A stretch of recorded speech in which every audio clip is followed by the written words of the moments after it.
Welcome to the anime classroom, and today we have the two perfect saint tossed aside by my fiance and children of the kingdom. I know the title is crazy, okay? But let me tell you this now, and I have a notification behind me. Alright. Let me tell you this now. This anime is worth watching. This anime is incredible. I just got done. I watched like 12 episodes in 2 sittings, and I couldn't like stop myself from watching. The only reason I went to bed last night was it was 4 a.m. when I got to episode 5. And then I woke up and instantly watched the rest of the 8 episodes that were left. It was incredible from start to finish. I'm not gonna kid. It's gonna be 5-star for me. Now, this anime's not 10 out of 10 for me, not yet. It is a 9.8. I think it is the most complete story out of any 12 episode anime I've ever seen in my life. If they finished this anime right here and never came out with the second season, I would still say this is one of the better animes out ever. Okay? Now, the thing about it is there probably will be a season 2. The light novel, what it's based on, is still ongoing. I think they have 8 books, and it's still going strong. And the author's making more books. I'm not sure if the author is a guy or girl. But this anime should get a second season. I'm pretty sure will. It has a good reception, 4.8. Everything that I can think of indicates a second season. They haven't announced it yet. The season ended June 18th, I believe it was, and it's only like June 21st as of me recording this video. So I think there's a very strong indication that we will get a second season. 9.8 right now. It has the ability to become 10 out of 10. If the second season, third season, how many seasons it gets, keeps up with this quality, I will stamp it at 10 out of 10. And that's what I really think about this season. So let's go ahead and start watching the first episode and see what you guys think. Okay, to start off episode 1 of the Two Perfect Saint, we get a little backstory into the Saints, how they're supposed to defend the people against demons, the demon realm, and just like what it means to be a saint. They have magical holy power that they can stave off demons with like pillars of light, which we'll see later on. And we're introduced to the first kingdom that we're at, where the saint that we're following hails from. Her name is Saint Philia, and she is the oldest daughter in her family. Her family produces saints, and she has a younger sister who is also a saint. Her younger sister's name is Mia.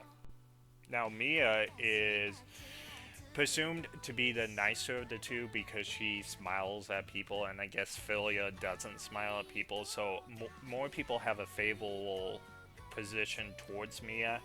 Also, Philia is a stronger saint than Mia, so Philia does almost everything perfectly, while Mia isn't as intimidating. A lot of people get jealous over Saint Philia because she's so good at what she does.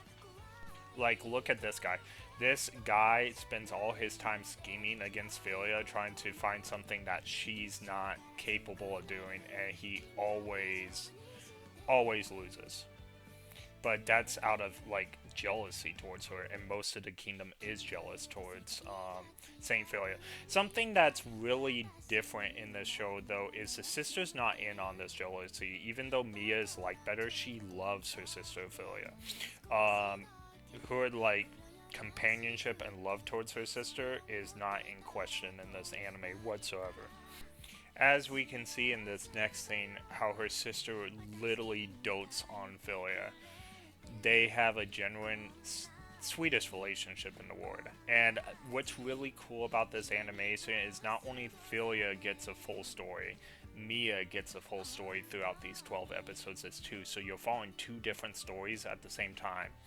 And the reason that they are doing 2 different stories is because they get separated. And you will see what I mean by at the end of this episode. Now, Philia is betrothed to this loser of a guy, the second prince of the kingdom. And because his brother is ill and his father is ill, he's actually in line for the throne, or next to be on the throne. And he, in this scene, literally breaks off his engagement with Philia. Her being the strongest saint was betrothed to him, and it's like an arranged marriage, so there wasn't any love lost. But he literally conducts a plan with Philia's parents in order to send Philia to another country. They literally sold her for money to go be a saint of another kingdom next door because their saint died. Now, this Slime Prince is Slime Second Prince's plan, in order to like sell Philia means that they will sell Philia away to the second country, but he'll marry Mia instead, which is something that Philia's parents are so on board for it, so they don't lose any status or money. They just lose the daughter that they never loved. And the daughter that they do love will become queen and saint of this kingdom. And this is all, like I said, conducted in secrecy behind Philia's back and Mia's back. Philia, again, is being sold off like, in YouTube friendly terms, a not free person. So, Saint Philia at this point literally has to leave her home, the capital, without even talking to her sister because she is no longer a citizen of this kingdom. Like, they force her out without being able to talk to Mia, and then they tell Mia that it's a lie, she's the one who wanted to leave, blah blah blah, and Mia goes into like detective mode for a bunch of episodes trying to find out what is actually going on, and then she claims revenge for those who sold her sister away. This is the other kingdom, by the way. And Philia is being taken to a place that she is not even aware yet that will actually treat her like a human being, because she has no idea what a human being is supposed to be treated like. Well, okie dokie, that is what is the first episode of the Two Perfect Saint. I highly recommend it. I tried to not do any spoilers, and technically you have no idea what the plot is, so I did succeed. But you have an idea of where it's going, and this is why I really want the anime classroom to be, so that you have an informed idea on whether you will like an anime or not. And this is very heartfelt. If you like Freewind, at Journey's End, this is way up your alley. I would compare this to Freewind in a heartbeat. Freewind's obviously going to be a little bit better, but this is as close as you get with a fantasy anime. This was outstanding. The only thing that I would consider it lacking, that Freewind lacks, is the characters all have depth, so I don't think it's character depth. It would be world building at like the most, but again, this is very good. I expect multiple seasons out of this. I expect this to blow up. It has 14.4k views on this, and when I started recording the other day, it was like 12, it was 13, something like that. So it's literally gained 1,000 views just in the 2 days. So thank you all for watching the Anime Classroom. I hope you guys have a great day, and please like and subscribe.